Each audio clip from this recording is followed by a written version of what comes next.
عليكم ورحمة الله. اخواتي وحبايبي عاملين ايه؟ يا رب دايما تكونوا بألف خير. قبل ما نقول اي حاجة ونبدأ في اي حاجة هنقول اللهم صل وسلم وبارك على سيدنا محمد وعلى آله وأصحابه أجمعين. معانا النهاردة أنا حبيت أشارككم غدا بسيط جدا، هنغير خالص إن شاء الله بإذن الله في الأفكار اللي احنا كل يوم محتارين فيها.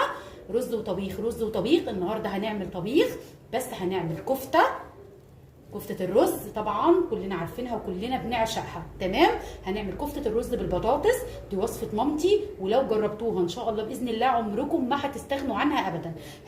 هنعمل جنبها شويه رز بالشعريه كده حلوين، وهقول لكم طريقتي بالظبط عشان الرز اللي بالشعريه يطلع ناجح معاكي من اول مره. تمام، هنعملها بالصلصه الحمراء، الكفته هنعملها بالصلصه الحمراء عادي خالص، وهتطلع خفيفه وجميله.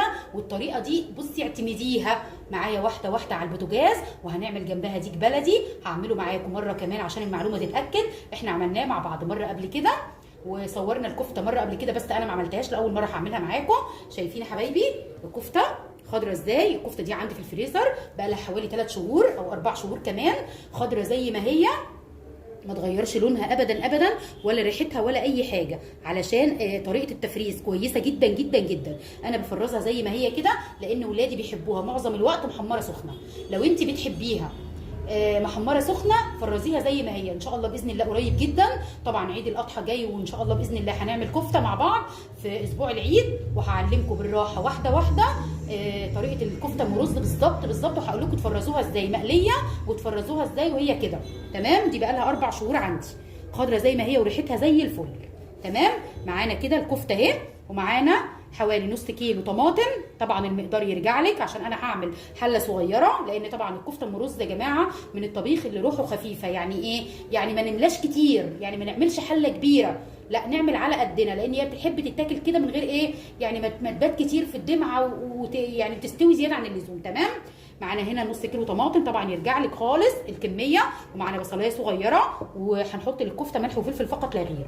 ومعانا هنا الطماطم اللي هنعمل البطاطس، معايا هنا بطاطسيه كبيره او بطاطستين متوسطين، الكميه ترجع لك برده حسب كميه الكفته، مقطعه مكعبات. تمام، معايا بقى الديك، هنعمل طبعا رز بالشعريه عادي خالص، لما نوصل له هوريهولك معايا خطوه خطوه على البوتاجاز. معايا هنا ديك بلدي، شايفين زي القشطه معايا زي الفل، حطيناه في محلول النقع اللي احنا اتفقنا عليه، معلقه كبيره من الطحينه، معلقه كبيره من الملح، معلقه كبيره من السكر، حوالي يعني على الفرخه حوالي ايه اقل من ربع كيلو دقيق كده، وشويه ميه صغيرين. لما الخليط بقى معانا تقيل قلبنا فيهم الدقيق والحوايج بتاعته وكل حاجه بعد ما نضفناه كويس جدا جدا جدا الاول. تمام، نضفناه على الحوض في ميه جاريه كويس جدا، وطلعنا اي حاجه منه، ونشيل الزوايد كلها، ونشيل الجزء اللي بيبقى هنا، ونشيل اي شعر واي والحته اللي في الجناح دي نرميها، والرقبه طبعا نفصلها نخليها لوحدها معاهم، ونقعناه في محلول الملح ده، وليمونه كبيره قوي او ليمونتين، ونقعناه لمده ربع ساعه ولا حاجه. هو هتلاقي الديك لوحده قشطه، تشيليه بقى بعد كده تشطفيه في ميه جاريه وكده يبقى جاهز معاكي زي الفل. معانا هنا ايه؟ معانا هنا بصلايه كبيره مبشوره عليها ملح وفلفل، والمره دي هحط حبهان. انا عندي المره دي حبهان، لقيته حبهان ورق لورا وفص مستكه. تمام، وطماطمايه صغيره، وحطينا ملح وفلفل. هنعمل ايه؟ هندعكهم كويس قوي، ندعك الطماطمايه معاهم. تمام، هندعكهم كويس قوي، كل حاجه نكسر كده الورق اللورا معانا، نفرمهم كويس جدا. وهنمسك معانا الديك هنحشيه زي ما اتعلمنا، من جوه ومن بره ومن تحت الجلد، ومعانا ميه بتغلي على النار من جوه ومن بره ومن تحت الجلد. التتبيله دي تحفه تحفه تحفه تحفه، هتاكلوا الطيور، اي طيور، حتى لو فرخه بيضه، حتى لو بط. انا برضو بعمله بالطريقه دي، ان شاء الله قريب جدا هعمل لكم البط بطريقتي. ناس كتير بقى على النت بسمعها بتشتكي ان البط مش حلو معاها، والولاد ما بيرضوش ياكلوه، والكلام ده كله. جربوا بقى البط على طريقتي، الحمد لله اللهم لك الحمد والشكر يا رب، طريقه ناجحه وممتازه. انا هكمل الديك بتاعنا زي ما احنا اتعودنا، وهكتفه كويس جدا. اهم حاجه تكتفي الطيور عشان تفضل التتبيله جواها محافظه عليها. نكتفه بقى كويس معانا، وناخد شويه من التتبيله دي، الباقي اللي اتفضل معانا ده هنحطه في الشوربه. تمام، هنروح بقى مع بعض على البوتاجاز، ناخد الديك الجميل بتاعنا ده زي ما هو كده، ونحطه في ميه بتغلي على البوتاجاز. هرجع معاكم تاني ان شاء الله باذن الله واحنا بنحطه سوا على البوتاجاز. ورجعنا مع بعض تاني حبايبي. معانا ميه بتغلي على النار. هناخد الديك الجميل بتاعنا بعد ما كتفناه ونحطه، وهنا بقيه التتبيله معانا حاطين عليها الحوايج بتاعت الديك. هننزل بالراحه عليه ونقلب ونقلب، نقلبه تقليبه ونغطيه. شايفين شكله كده؟ الشوربه فيها كل حاجه، فيها الطماطم وفيها الملح والفلفل بالبشر بتاع البصل اللي حطيناه في الاخر ده، فيها الملح والفلفل والتوابل كلها. هنغطي، وطالما الديك معانا متنضف كويس مش هيطلع اي ريم معانا. لو طلع ريم بسيط هنشيله ونقلب تقليبه خفيفه وندوق الشوربه كده. لو محتاجه ملح نحط، ونسيبه اول ما يغلي لمده 10 دقائق ربع ساعه. هنوطي عليه شمعه. الطيور يا حبايبي مهما كان عمرها او سنها لازم تستوي على نار هاديه، هي واللحمه. تمام؟ هنغطيه ونسيبه بقى يستوي براحته خالص، ونشوف ان شاء الله لما ينتهي معانا ويستوي سوا كويس. تمام؟ هنغطي بقى عليه ونرجع مع بعض تاني نشوف بقى طريقتنا في الكفته. ورجعنا مع بعض حبايبي. حطينا شويه زيت صغيرين، ونزلنا بالبصلايه الصغيره قطعناها قطع صغيره. تمام؟ اول ما تدبل معانا كده وتصفر بصله الخضار ما نحاول ما نلونهاش خالص. تمام؟ تصفر بس معانا كده. معانا العصير الطماطم، عصير متصفي عصرناه في الخلاط وصفيناه. هنحط له رشه ملح ونسيبها لما تتسبك خالص. نرجع مع بعض تاني. ورجعنا مع بعض حبايبي. جبنا حته زبده على النار ونزلنا بالشعريه، طبعا الكميه اللي تناسب الرز بتاعك. الشعريه ما نغمقهاش، نخلي لونها ذهبي حلو كده معانا. بعد ما تاخد لون جميل طبعا غاسلين الرز ومصفينه كويس جدا. هننزل ونخلي معيار الرز الميه بتاعته قليله شويه. تمام؟ عشان تضمني ان الرز ما يعجنش منك. خلي ميه الرز شويه، يعني ما تزوديهوش قوي لو انت لسه مستجده طبعا وعرايسنا الجداد. تمام؟ اما حبايبي الحلوين الشاطرين كلنا طبعا الشطار، كلكم شطار وعلى راسي طبعا تعرف تظبط الرز. انا بتكلم على البنات الصغيرين اللي لسه ما تعرفش. خلي ميه الرز شويه صغيرين، وبعد كده لو احتاج بعد ما يتشرب ولقيتيه ني شويه حطي له معلقتين بمعلقتين كده. تمام كده؟ خلاص انا هروح اغسل الرز واجيبه. وكده اللون ده جميل قوي قوي قوي. هنحط الرز ونظبط العيار بتاعه عادي خالص ونسويه زي اي رز. تمام؟ جانا مع بعض حبايبي. شايفين الرز بتاعنا اتشرب؟ شايفين لون الشعريه؟ شايفين واضح ان حبايه الرز لسه نيه. انا هحط لها ربع كوبايه ميه. ده اللي انا قصدي اقول عليه. انا حبيت اعمل كده علشان البنات الصغيرين يتعلموا معايا. تمام يا حبايبي؟ يتعلموا معايا نشوي ميه الرز، ولو احتاج نحط ربع كوبايه بسيطه وهو على نار هاديه خالص دلوقتي. تمام؟ لكن لو انا زودت انا ممكن اظبط عيار الرز عادي خالص، لكن انا حبيت اعلم اخواتي الصغيرين. تمام؟ شايفين لون الشعريه واضح ازاي معايا؟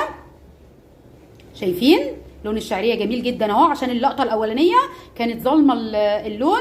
كده واضح معايا في منتهى الجمال والحلاوه. ما نغمقش ابدا الشعريه عن كده. هنسيبه بقى مع نفسه خالص. هحط له ربع كوبايه ميه اوزعها، وهنسيبه مع نفسه خالص على نار هاديه لحد ما نغرف حوالي ربع ساعه ولا حاجه. تمام؟ هنرجع مع بعض بقى نحط البطاطس ونشوف الكفته.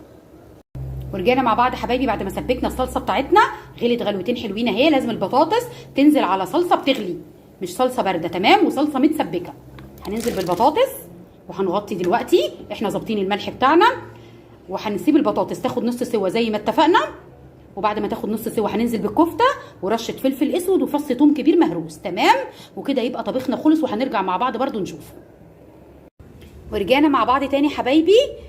طبعا انا بزعجكم معايا، لكن انا والله عايزاكم تعرفوا كل حاجه بالتفصيل علشان الطبخه دي ان شاء الله باذن الله تعملوها زي ما انا عملتها وتشموا الروايح اللي انا شماها. شايفين الديك بتاعنا استوى وهو متكتف زي ما هو، ما هرناهوش ولا اتهرى ولا ني معانا، ودايب دوب بس ماسك نفسه قدامنا محترم قدامنا. تمام؟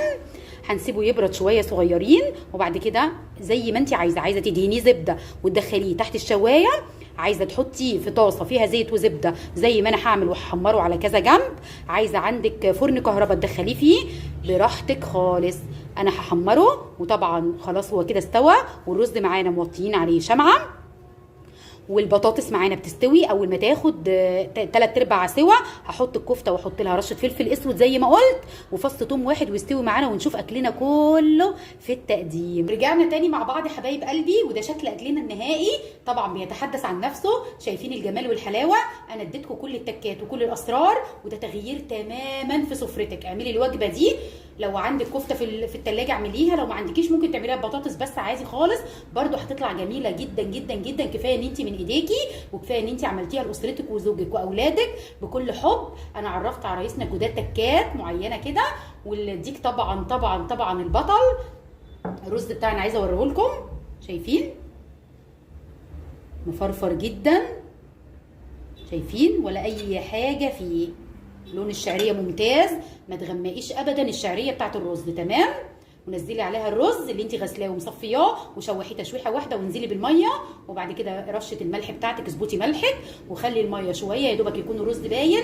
واول ما يغلي يتشرب حبه صغيرين كده، تيجي موطيه عليه شمعه. ولو لاحظتي ان هو زي ما انا وريتكم بالظبط في الفيديو، تمام. لو لاحظتي ان لسه الحبايه ناشفه، ممكن تستوي، يعني ايه النار الهاديه تخليها تستوي. لو لاحظت ان هي ناشفه قوي، حطي لها ربع كوبايه ميه بس، فنجان صغنن خالص، يعني نص فنجان صغير من بتاع القهوه، تمام.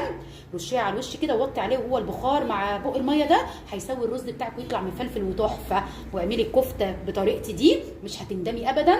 مش عايزه اقول لك ريحه الاكل في منتهى الجمال، ماليه الشقه واركان الشقه كلها. واعملي الفراخ البلدي او الفراخ البيضاء او اي طيور بالطريقه اللي انا عرفتها لك دي. واتمنى ليكم، شايفين الشوربه بتاعتنا شفافه ونظيفه وجميله، وشايفين الديك ما شاء الله، ولا احلى ولا اجمل من كده. ما تنسينيش ابدا في لايك وشير واشتراك للقناه، ودعمكم هو اللي مثبتني، وهو اللي بيشجعني دايما ان انا اعمل لكم كل فيديوهات تشجيعيه وفيديوهات حلوه وافكار جديده وافكار جميله تعجبكم. ما تنسينيش ابدا في لايك وشير واشتراك للقناه. شكرا جدا ليكم على دعمكم، والى اللقاء في فيديو جديد ان شاء الله.